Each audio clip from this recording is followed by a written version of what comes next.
so alien from anything that we understand in the West that it may stretch your skulls a little.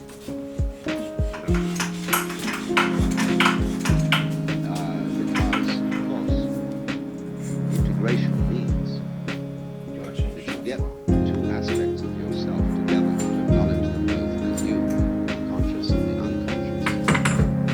The power of the ego and the power of the natural organism, the psyche.